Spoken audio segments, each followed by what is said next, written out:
Good day everyone! Ito po yung lingkod, Pastor Jeden Nuevo at usapang pera po tayo. And in our usapang pera, isang mainit na topic sa social media ngayon or sa internet, yung pong 20% tax or withholding tax na ikakaltas sa ating po daw mga savings, which is pagpapatupad po ng SIMEPA law. Yan, ito po ay isang batas na naipasa upang magkaroon po ng comprehensive na taxation with regard sa interest po ng ating po mga savings or investment.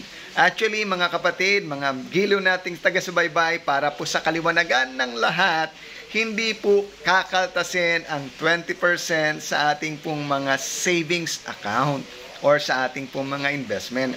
Ang tanging kakaltasan lamang po ng 20% ay ang interest na kinita natin sa ating pong mga savings. It means, kung alimbawa, ang inyo pong time deposit ay nag-earn ng 5% per annum, at kung ito po ay 100,000, it means may 5,000 ka na kinita sa loob ng isang taon para sa yung time deposit.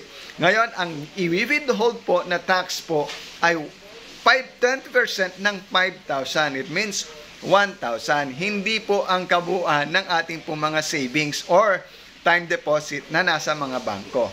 Kaya there is no for us to worry or to be in a hurry na tanggalin or i-pull out yung ating po mga funds na nakasave po sa mga bangko or nakalagay sa time deposit. Ngayon, there are other option na kung saan ay maaari naman po talaga tayong mag-invest or maglagay ng ating hard-earned money, just like BUL or Variable Unit Life Insurance, na kung saan ay may kasama ng insurance at may kasama ng investment.